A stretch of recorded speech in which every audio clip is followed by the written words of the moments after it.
Hola, mi amigo querido, vamos a estudiar la lección número 3 para el 20 de abril del año 2024. El título de la lección es La luz brilla en la oscuridad. Antes voy a responder una pregunta también relacionada con la oración. Muchos jóvenes me dicen, pastor, ¿cómo? Yo sé que tengo que orar, yo sé que la oración es vital, pero es que no me da ganas de orar. ¿Cómo oro si no tengo ganas de orar? A veces me esfuerzo, me obligo a mí mismo, pero es aquella oración, Padre nuestro que está en los cielos, gracias por el día, dame un buena noche, descanso en el nombre de Jesús, amén. Pero ¿cómo puedo orar cuando no tengo ganas?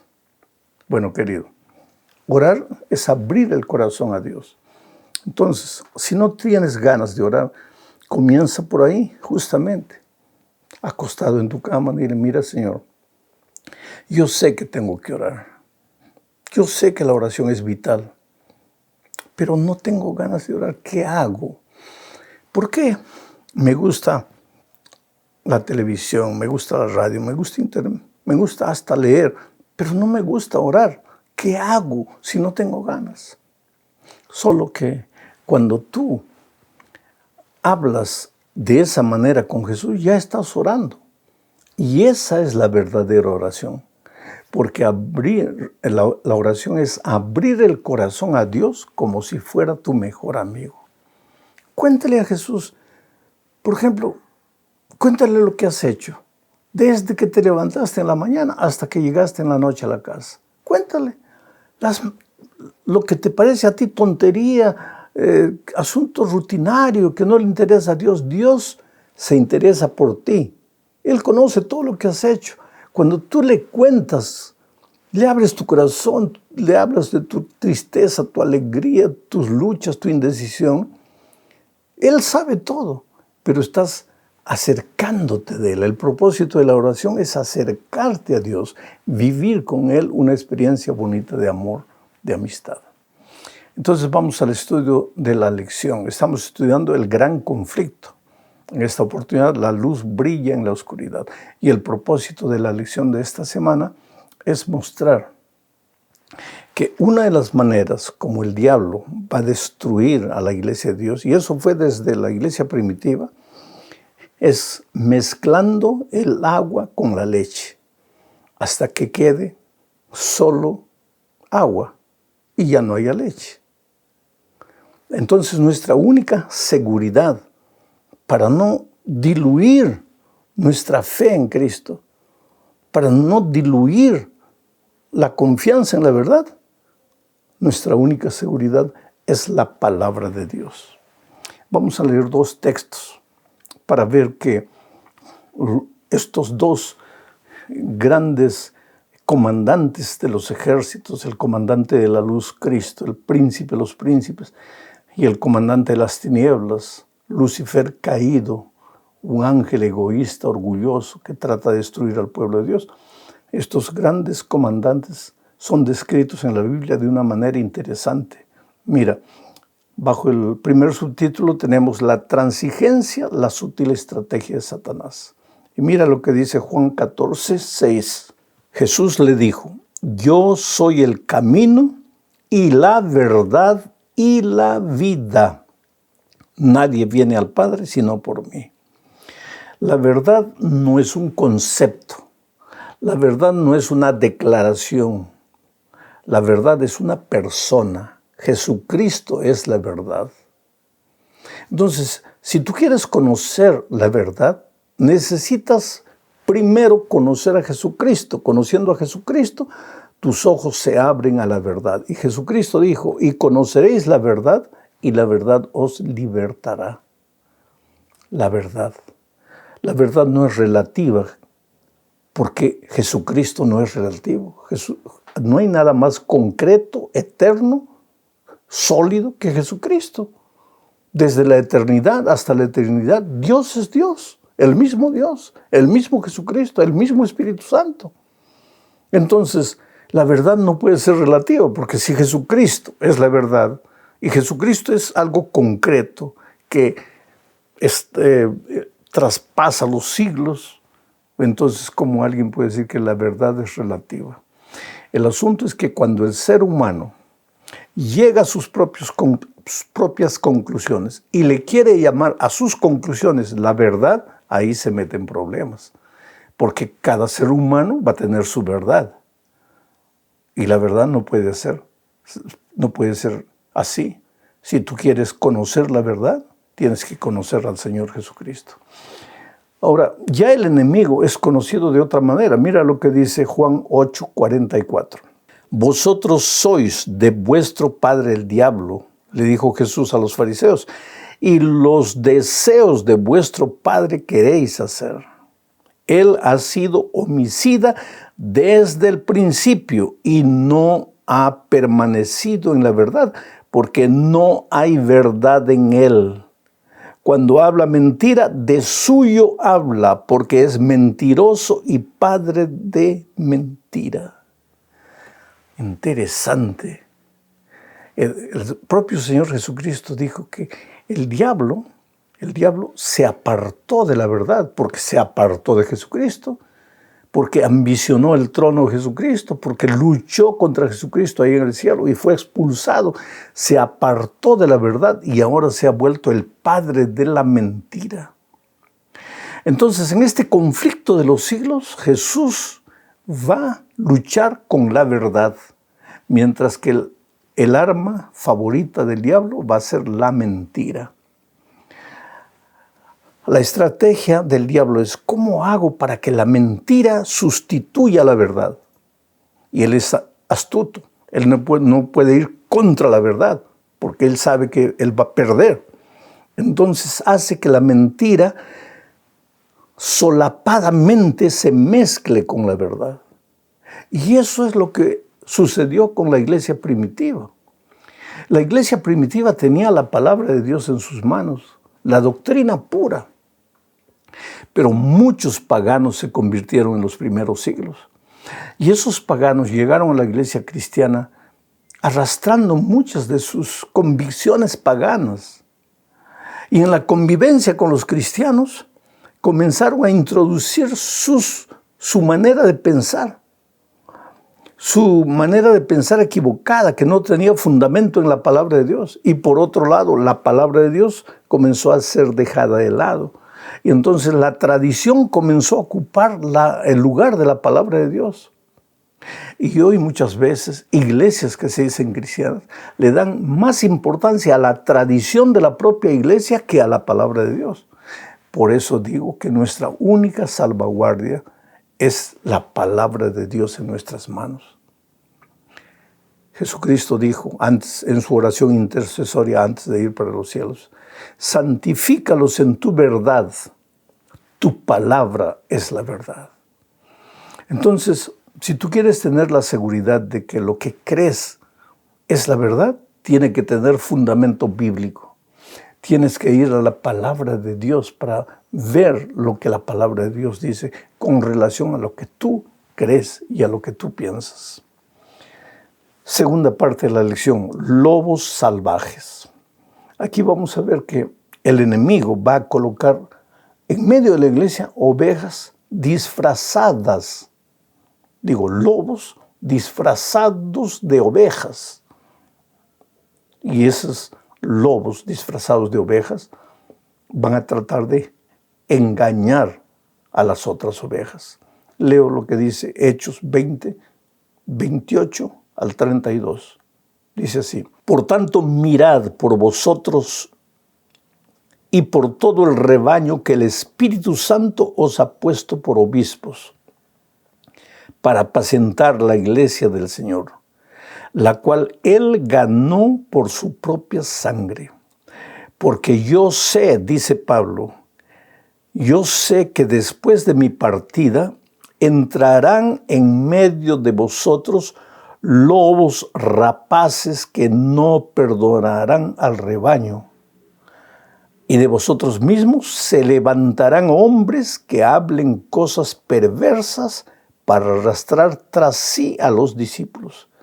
Ahora, hermanos, os encomiendo a Dios y a la palabra de su gracia que tiene poder para sobreedificaros y daros herencia con todos los santificados. Este versículo es claro. Pablo dice, hermanos, cuando yo me vaya, y Pablo iba a descansar un día y descansó. Entonces, en las manos de la iglesia quedarían parte de sus escritos también, sus escritos y escritos de otros discípulos, de otros apóstoles inspirados por Dios. Y esa sería la garantía de la verdad.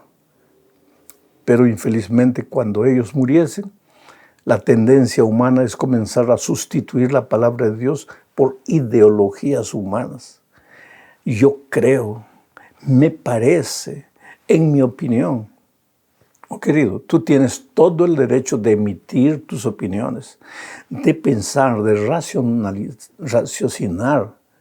Lo que tú no tienes derecho es de sustituir la palabra de Dios por tus conceptos humanos. Por más bonitos que tus conceptos humanos te parezcan. ¿Cómo puede en la iglesia haber lobos disfrazados de ovejas? Evidentemente si son líderes, si son predicadores en la iglesia, pero son lobos vestidos de oveja, tienen la Biblia abierta. Entonces, ¿cómo un hombre puede tener la Biblia abierta y sin embargo ser un lobo disfrazado de oveja? Es fácil, querido. Mira lo que dice Pablo en la segunda epístola a los Corintios, capítulo 11, versículos 13 al 15. Dice así: porque estos son falsos apóstoles, obreros fraudulentos que se disfrazan como apóstoles de Cristo. Y no es maravilla, porque el mismo Satanás se disfraza como ángel de luz. Así que no es extraño si también sus ministros se disfrazan como ministros de justicia, cuyo fin será conforme a sus obras. Interesante que cuando Jesús estaba en el desierto para comenzar su ministerio, el diablo se presentó a Jesús.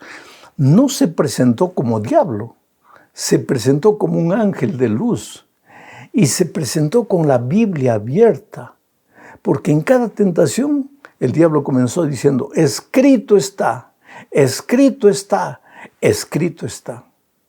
Entonces Pablo dice, no te sorprendas que en estos días pueden aparecer hombres con la Biblia abierta y diciendo, mira, escrito está. Pues el enemigo también hizo la misma cosa con Jesucristo. ¿Y por qué Jesucristo no cayó? Porque Jesucristo conocía bien el Torá. Y entonces él refutó al diablo con la misma palabra de Dios. ¿Por qué?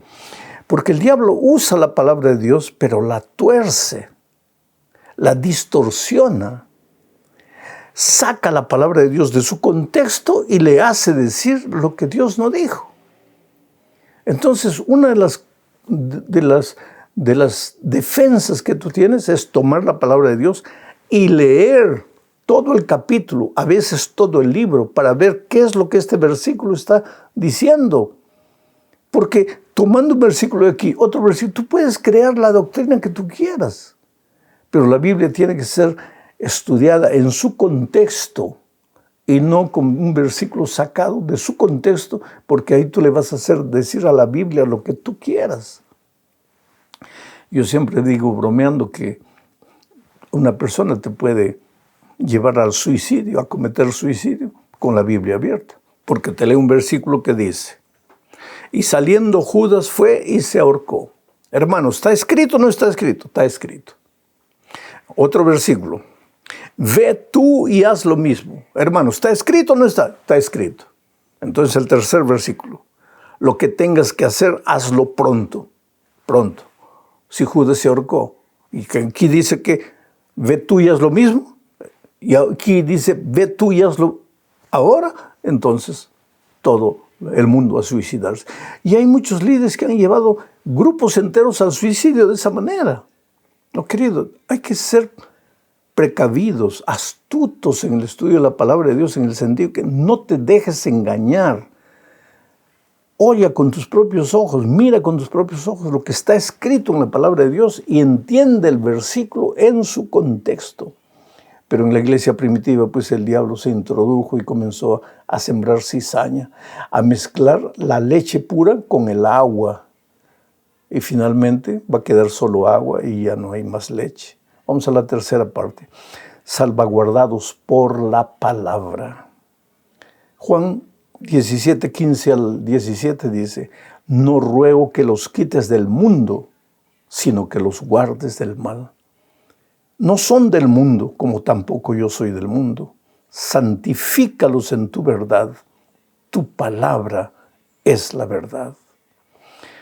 El pueblo de Dios tiene que ser el pueblo de la palabra de Dios. En Apocalipsis capítulo 12, en el versículo 1, vemos a una mujer vestida de sol. Esa mujer simboliza a la iglesia de Dios. Y ella tiene como fundamento la palabra de Dios. Naturalmente, mi estudio esta mañana no tiene que ver con el capítulo 12 de Apocalipsis. Pero el fundamento de la iglesia de Dios es la palabra de Dios. No son conjeturas humanas. No es porque los líderes de la iglesia se reunieron y dijeron a partir de hoy va a ser esto porque la iglesia ha decidido. No, la iglesia no puede decidir nada. Lo que la iglesia decide solo tiene razón de ser si tiene fundamento en la palabra de Dios. Y para eso tienes que ser un conocedor de la Biblia. En el cuarto subtítulo vemos el razonamiento humano al margen de las Escrituras. Puede ser peligrosísimo. Querido, la verdad no es un asunto de opinión humana, es un asunto de revelación divina. Vuelvo a repetir, la verdad no es un asunto de opinión humana, es un asunto de revelación divina. Ante la revelación divina que está registrada en la palabra de Dios, mi opinión no tiene sentido. Ahí mi opinión no tiene vez. Dios nos ha dado libertad para todo, pero nos ha mostrado la consecuencia de las decisiones que tomemos. Cuando Adán y Eva comieron del fruto, Padre, Hijo y Espíritu Santo dijeron, he aquí el hombre ha comido del fruto y se ha hecho como uno de nosotros, conocedor del bien y del mal. ¿Quiere decir que conocer el bien y el mal es hacerse como Dios? No. La palabra dice ahí conocedor del bien y del mal, pero en el libro de Samuel Dios explica que el conocedor del bien y del mal en realidad es el determinador del bien y del mal. Solo Dios tiene el derecho de decir lo que es bueno y lo que es malo, porque Él es Dios. Él es el determinador, el conocedor del bien y del mal. Tu libertad es escoger el bien o escoger el mal. Pero Dios no te ha dado libertad para escoger el mal y decir que es el bien. Ni te ha dado libertad para escoger el bien y decir que es mal. Eso tú no tienes libertad. Eso solo Dios. Pero cuando Adán y Eva determinaron que comer del fruto era bueno para ellos, estaban colocándose en el terreno de Dios, diciéndole a Dios, Señor, tú no eres el único que va a determinar lo que es bueno para mí. Yo también lo puedo hacer. Ahí se volvieron y trataron de ocupar el lugar de Dios. Y a lo largo de la historia veremos que la propia iglesia cristiana, a medida que fue creciendo, comenzó a emitir sus opiniones humanas y a olvidarse de la palabra de Dios. Proverbios 16:25 dice, hay camino que parece derecho al hombre, pero su fin es camino de muerte. Hay camino que al hombre le parece derecho, pero su fin es la muerte. Entonces tus opiniones, mis opiniones, las opiniones humanas no tienen ningún sentido si no tienen fundamento en la palabra de Dios. Terminamos estudiando el tema de la batalla por la mente. En este gran conflicto de los siglos entre Cristo y Satanás, el enemigo quiere apoderarse de tu mente y de tu corazón. Y muchas veces lo hace a través del fanatismo, de la intolerancia, de la intransigencia, de la obstinación, o como tú le quieras llamar. El obstinado, el intransigente, el radical, el chiita, usando una palabra moderna. Él no quiere conocer la verdad. Él tiene sus preconceptos, sus ideas y no quiere entender nada. No quiere entender. Y eso es peligroso. Y el enemigo, una de las armas que tiene es justamente la obstinación. Te ciega los ojos, te venda los ojos del entendimiento para no aceptar la palabra de Dios. Segunda a los Corintios 4:4 dice, en los cuales el Dios de este siglo, que es el diablo, cegó el entendimiento de los incrédulos, para que no les resplandezca la luz del Evangelio de la gloria de Cristo, el cual es la imagen de Dios. El Dios de este siglo cegó el entendimiento de los incrédulos. Entonces, tú les puedes explicar, no quiero saber, simplemente no quiero, no me hables. Pero la persona inteligente no hace eso. La persona inteligente, a ver, dice Pablo, examinadlo todo, retened lo bueno. Háblame lo que tú quieras, explícame. Y dime dónde está el fundamento de lo que tú me estás diciendo. Ahora yo te voy a explicar lo que yo creo. Y aquí está el fundamento, que es la palabra de Dios. Oh querido, Dios te ama, Dios te llama. Su palabra está en tus manos. Ve a la Biblia con actitud humilde, con el deseo de aprender, de mantener comunión con Jesucristo. Nosotros no somos fanáticos de un equipo de fútbol. No, porque yo he visto la camiseta de esta religión. No, yo he visto la camiseta de la otra. No, yo he visto la... Solo falta esas barras bravas, organizadas, peleando uno contra el otro. No. Para exponer la verdad no necesitas ser agresivo. No necesitas ser radical. Tienes que aprender a dialogar con las personas, con amor, con cariño, pero con la palabra de Dios abierta. Un grande abrazo, muchas bendiciones de Dios para ti en esta semana. Felicidades.